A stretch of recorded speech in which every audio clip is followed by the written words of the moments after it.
Pay attention to the woman in the gray sweater and black leggings.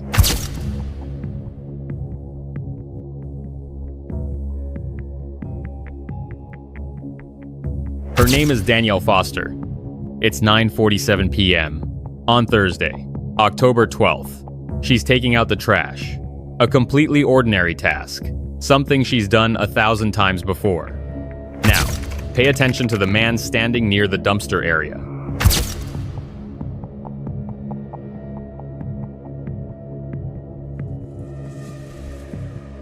He appears to be checking his phone. He doesn't look at her. Not once. Within 2 hours, Danielle's phone would be turned off forever. This was not a chance encounter. It was a trap. Danielle Foster was 29 years old. She worked as a pediatric nurse at Columbus Children's Hospital. Her coworkers described her as the person who always volunteered for extra shifts, who remembered every child's name, who brought homemade cookies to the break room. She lived alone in apartment 2B of the Riverside Gardens complex in Columbus, Ohio. She'd moved in 14 months earlier after ending a 3-year relationship. Friends said she was rebuilding, focusing on herself, taking evening classes toward her nurse practitioner certification. Her Instagram was sparse but thoughtful. Photos of hiking trails, coffee shop study sessions, screenshots of anatomy diagrams with handwritten notes. The last post was from October 11th. A sunset photo from her apartment balcony with the caption, "Small moments." She was careful. She locked her doors. She didn't walk alone at night. She varied her routines. On October 12th, she attended a 12-hour shift at the hospital. She clocked out at 8:30 p.m. She stopped at a grocery store on her way home. Security footage shows her purchasing milk, bread, and a rotisserie chicken. She paid with her debit card at 9:02 p.m. She arrived home at 9:23 p.m. She carried 2 bags of groceries up the exterior stairs to her second-floor apartment. She unlocked her door. She went inside. At 9:47 p.m., she re-emerged carrying a white trash bag. It was the last time anyone would see her in public. Riverside Gardens had minimal security. No cameras inside the buildings. No cameras in the stairwells. But Mrs. Patricia Vaughn in apartment 1C had installed a Ring doorbell camera 6 months earlier after a package theft. The camera faced the parking lot. It captured a slice of the dumpster area at the edge of its field of view. At 9:47 p.m., the motion sensor activated. Danielle Foster appeared on screen. She walked toward the dumpsters with her trash bag. Her movements were relaxed, unhurried. A man stood approximately 15 feet from the dumpsters. He was black, medium build, wearing a dark jacket and baseball cap. He appeared to be looking at his phone. Danielle reached the dumpster. She lifted the lid. She deposited her trash bag. The man moved closer. What happened next occurred in the corner of the frame. The angle was poor. The lighting was worse. But the timestamps told the story. 9 hours, 47 minutes, and 43 seconds p.m. Danielle closed the dumpster lid. 9 hours, 47 minutes, and 51 seconds p.m. The man approached her. 9 hours, 48 minutes, and 6 seconds p.m. Both figures moved out of frame toward the back of the complex. 9 hours, 48 minutes, and 19 seconds p.m. The camera captured nothing. Just an empty parking lot. Danielle Foster did not return to her apartment that night. Friday morning, October 13th, Danielle was scheduled for a 7 a.m. shift. She didn't show up. She didn't call. Her phone went straight to voicemail. Her charge nurse, Sandra Kim, tried calling 4 times. No answer. This was not like Danielle. Not even remotely. By 8:30 a.m., Sandra called Danielle's emergency contact, her older sister, Monica Foster Liu. Monica worked as an accountant in Cleveland, 90 miles north. She immediately tried calling Danielle. Voicemail. She tried texting. No response. She called the hospital back. Had there been an accident?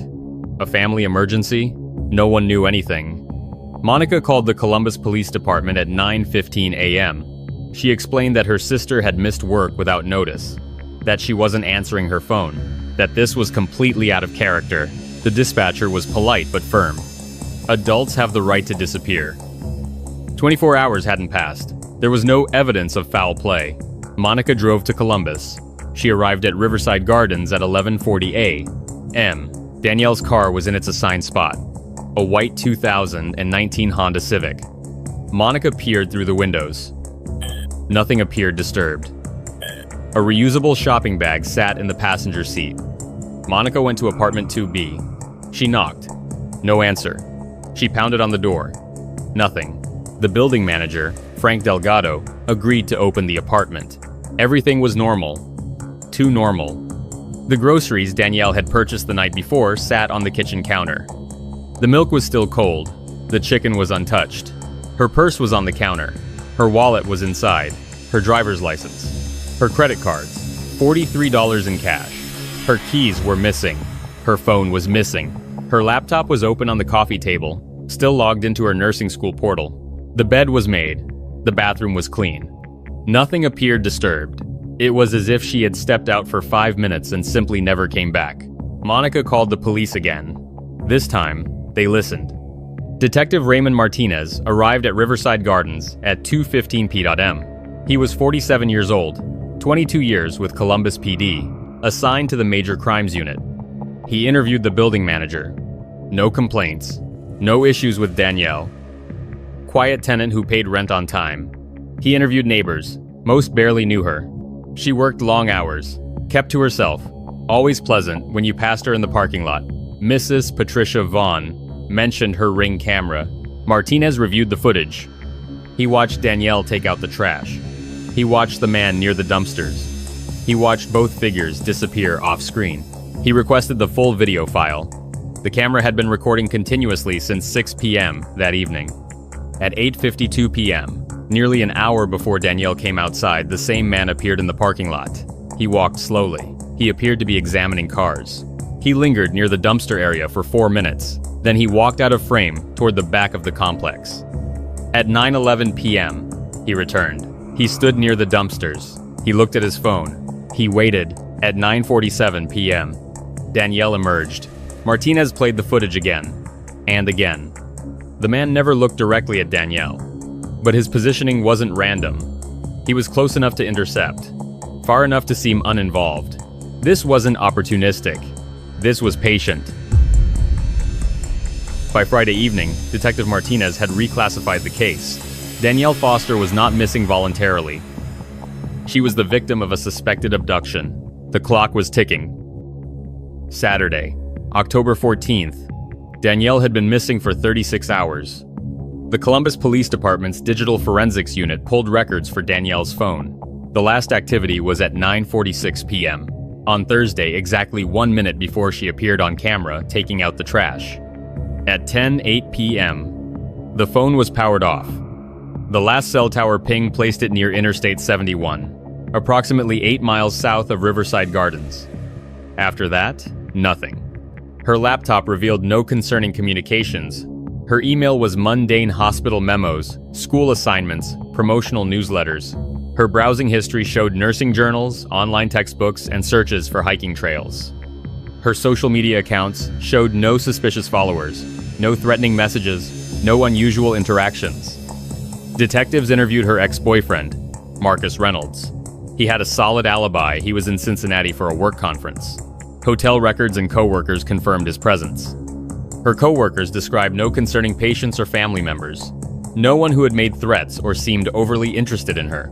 Danielle Foster had no enemies, no stalkers, no dangerous ex-relationships. She was a careful, cautious person who had vanished while performing the most routine task imaginable. Martinez's team interviewed every resident of Riverside Gardens. Most had seen nothing, heard nothing. Then they spoke with Daniel Chen, a college student in apartment 3F. Chen had been studying on his balcony Thursday night around 9:45 p.m. He'd heard voices from the dumpster area below. A woman's voice calm but questioning. A man's voice low, indistinct. Then he heard what sounded like a car door closing. Not slamming, just a normal close. He hadn't thought anything of it at the time. People came and went all evening. Martinez pressed for details. What kind of car? Chen couldn't say for certain. He hadn't been paying attention. But maybe an SUV? Something larger than a sedan? Had he seen the vehicle leave? No. He'd gone back to studying. The detail was thin, but it was something. By Sunday morning, the story had hit local news. Nurse missing after taking out trash. The Ring camera footage aired repeatedly the grainy image of Danielle at the dumpster, the shadowy figure nearby. The Columbus Police Department set up a dedicated tip line. Calls flooded in. Most were well-meaning but useless. Claimed sightings from all over the city. Theories about human trafficking. Speculation about serial killers. Search and rescue teams scoured the wooded areas near Interstate 71 where Danielle's phone last pinged. 9 units, found nothing. Divers checked retention ponds and creeks. Nothing. Highway Patrol reviewed traffic cameras along I-71. The image quality was poor. Dozens of dark SUVs passed through the area between 10 and 11 p.m. on Thursday. None could be definitively identified. The investigation was expanding, but it wasn't progressing. Monica Foster Liu appeared at a press conference on Monday, October 16th. She stood beside Detective Martinez. Her voice was steady, but her hands shook. She described Danielle as dedicated, kind, someone who devoted her life to helping children. She held up a photo of Danielle in her nursing scrubs, smiling at the camera. She begged anyone with information to come forward. The phone lines lit up again. Still nothing concrete. On Tuesday, October 17th, 5 days after Danielle vanished, a woman named Keisha Barnett called the tip line. She lived in the Maple Grove Apartments, 3 miles from Riverside Gardens. On Thursday night, around 10:30 p.m., she'd been walking her dog. She saw a man loading something into the back of a dark blue Ford Explorer in the parking lot of a closed furniture store. The way he moved struck her as odd, urgent but trying to appear casual, like he was late for something but didn't want to draw attention. She hadn't thought much of it at the time, but after seeing the news coverage, something about it nagged at her. Detective Martinez drove to the furniture store. It had closed for business 3 months earlier. The parking lot was empty, except for occasional overnight use by semi-trucks. The location was less than a mile from where Danielle's phone last pinged. Martinez pulled surveillance footage from nearby businesses. A gas station across the street had cameras covering part of the furniture store lot. At 10:27 p.m. on Thursday, October 12th, a dark blue Ford Explorer entered the lot. The vehicle parked in the far corner, away from the streetlights. At 10:42 p.m., the Explorer left. Enhancement of the footage revealed a partial plate, ending in J7-1. It wasn't much, but it was the first real lead. The Ohio DMV database contained 847 vehicles matching the description dark blue Ford Explorer with plates ending in J7. Martinez's team began the tedious process of elimination. They cross-referenced addresses, criminal histories, employment records. One name stood out: Isaiah Okonkwo. He was 36 years old. Nigerian immigrant, lived in Whitehall, a suburb southeast of Columbus. He drove a 2016 Ford Explorer. License plate, BKW 3J7, dark blue. He worked as a maintenance technician at a hospital system, not Danielle's hospital, a different facility on the opposite side of the city. He had no criminal record, not even a traffic ticket, but his address was 2.4 miles from Riverside Gardens. The furniture store was directly on the route between his home and the apartments. On Wednesday, October 18th, Martinez obtained a warrant to examine Okonkwo's vehicle and residence. The search was executed at 6 a.m. Isaiah Okonkwo answered the door in sweatpants and a t-shirt. He appeared confused, cooperative. Officers escorted him outside while the search team entered. The Explorer was parked in the driveway. Forensic technicians immediately identified cleaning supplies in the rear cargo area: bleach, industrial-strength disinfectant, rubber gloves. In the rear cargo compartment, luminol testing revealed trace amounts of blood. The pattern suggested an attempt at cleanup. Inside the house, officers found more. In the basement, zip ties, duct tape, a package of heavy-duty trash bags. In a bedroom closet, a shoebox containing jewelry, a silver bracelet with a small heart charm, a pair of small pearl earrings, a delicate gold necklace with a D pendant. Monica Foster Liu would later identify the necklace. Danielle had worn it every day. It had been a gift from their mother before she died. In the garage, officers found Danielle's keys, her apartment key, her car key, her mailbox key. They did not find Danielle. Isaiah Okonkwo was arrested at 7:42 a.m. on October 18th. He was read his Miranda rights. He requested an attorney. The interrogation began at 2 p.m. His lawyer, David Brennan, sat beside him. Detective Martinez presented the evidence methodically: the Ring camera footage, the gas station surveillance, the blood in the vehicle, the jewelry, the keys. Okonkwo said nothing. Martinez described Danielle, her work at the Children's Hospital, her dedication to her patients, her plans to become a nurse practitioner, her sister who was desperate to find her. Okonkwo stared at the table. Martinez leaned forward. "Where is she?" Okonkwo's lawyer intervened. His client would not be answering questions without a formal agreement. The interrogation lasted 6 hours. Okonkwo spoke a total of 9 words. "I want to talk to my lawyer." He was charged with kidnapping, felonious assault, and tampering with evidence. But without Danielle, without a body, the case was circumstantial. Strong, but circumstantial. Martinez needed to find her. Using cell phone records and GPS data from Okonkwo's vehicle, investigators mapped his movements on October 12th. He'd left his house at 8:34 p.m. He drove to Riverside Gardens, arriving at 8:48 p.m. His vehicle remained in the area until 9:51 p.m. Then he drove south on I-71. At 10:14 p.m., his vehicle exited at Route 665, a rural 2-lane highway leading into farmland and forests. Between 10:14 p.m. and 11:47 p.m., his phone pinged off 2 different cell towers in the area. The triangulation suggested he was somewhere in a 4-square-mile radius of undeveloped land. On Thursday, October 19th, search teams descended on the area. 50 officers, K-9 units, helicopters with thermal imaging. The terrain was difficult. Dense woods, creek beds, abandoned farm structures. At 3:17 p.m., a search dog alerted near a collapsed barn approximately 3 miles from Route 665. Inside the barn, investigators found disturbed earth. Fresh digging. They began to excavate. At 4:52 p.m., they found her. Danielle Foster was found buried in a shallow grave beneath rotted floorboards of the abandoned barn. She was wrapped in black plastic trash bags, secured with duct tape. The medical examiner arrived on scene. Preliminary examination confirmed identity through the D necklace and dental records. Cause of death: asphyxiation. Estimated between 10 p.m. and midnight on October 12th. She had been alive when she was taken to the barn. Injuries indicated a struggle. Bruising on her wrists, consistent with restraints. Defensive wounds on her hands. She fought. It wasn't enough. Detective Martinez called Monica Foster Liu at 6:40 p.m. He delivered the news he'd been dreading. Monica didn't scream. She didn't cry. She simply said, "Thank you for finding her." The search was over. Forensic examination of Isaiah Okonkwo's digital devices revealed a disturbing pattern. His computer contained folders of screenshots from social media. Young women, all between the ages of 25 and 35, all living alone in the Columbus metro area. Danielle Foster's Instagram profile had been bookmarked. Screenshots of her posts dated back 6 months. Her grocery store was bookmarked on Google Maps. Her apartment complex address was saved. He'd been watching her. Further examination revealed searches. How long before missing person becomes suspicious? Police investigation timeline. Luminol detection methods. He'd been planning. Detectives re-interviewed residents of Riverside Gardens with new questions.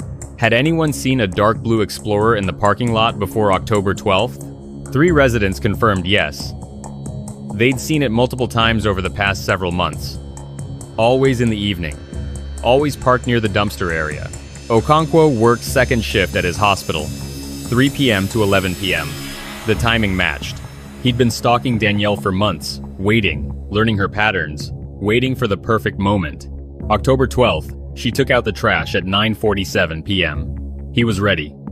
Isaiah Okonkwo was indicted on November 2nd on charges of aggravated murder, kidnapping, and abuse of a corpse. His defense team argued for a plea deal. They cited his lack of criminal history. They pointed to mental health struggles, depression, anxiety, cultural isolation as an immigrant. The prosecution refused. The trial began on March 14th. It lasted 3 weeks. The evidence was overwhelming. The surveillance footage, the forensic evidence from his vehicle and home, the GPS data, the digital history showing premeditation. The defense attempted to argue that the death was unintentional, that Okonkwo had panicked, that he'd restrained Danielle but hadn't intended to kill her. The prosecution countered with the zip ties, the duct tape, the isolated location. This was planned. This was deliberate. On cross-examination, forensic psychologist Dr. Helen Yamamoto testified about Okonkwo's mental state. He showed signs of antisocial personality traits, limited empathy, obsessive patterns, but he was not legally insane. He knew what he was doing was wrong. He'd taken extensive steps to avoid detection. Danielle's co-workers testified about her character, her dedication, her kindness, her dreams of advancing her career, and helping more children. Monica Foster Liu took the stand on the 15th day of trial. She described receiving the call from Detective Martinez. She described identifying Danielle's necklace. She described burying her sister. The courtroom was silent. The defense rested without calling Okonkwo to testify. Closing arguments were presented on April 5th. Assistant District Attorney William Thornton was direct. This was not a moment of passion. This was a calculated hunt. Isaiah Okonkwo selected his victim.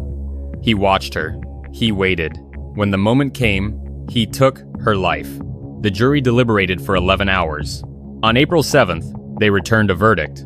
Guilty on all counts. Isaiah Okonkwo was sentenced on May 19th. Life in prison, without the possibility of parole. Judge Patricia Drummond addressed him directly before pronouncing sentence. She spoke of Danielle Foster's dedication to healing children. She spoke of the family's devastating loss. She spoke of the community's shattered sense of safety. She noted that Okonkwo had shown no remorse, no explanation, no acknowledgement of his actions. She imposed the maximum sentence allowed by law. Okonkwo was escorted from the courtroom. He did not look back. Monica Foster Liu established the Danielle Foster Memorial Scholarship for nursing students at Ohio State University. It provides full tuition for one student annually who demonstrates dedication to pediatric care. The first recipient was awarded in fall of the following year. Riverside Gardens installed comprehensive security cameras, covering all parking lots, dumpster areas, and building entrances. The changes were completed within 6 months of Danielle's death. The Columbus Police Department revised its missing persons protocol.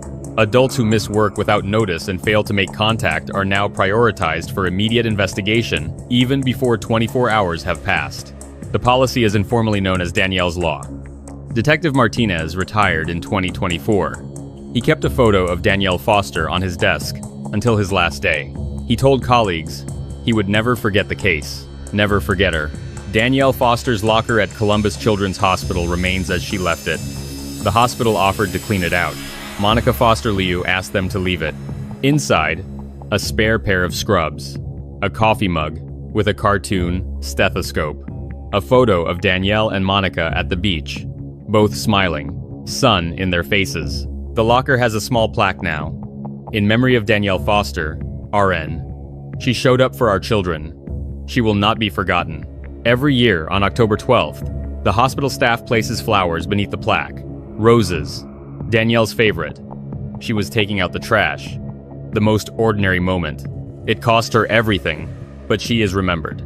Her name is spoken. Her work continues in the nurses she inspired, and the children they heal. That matters. It has to.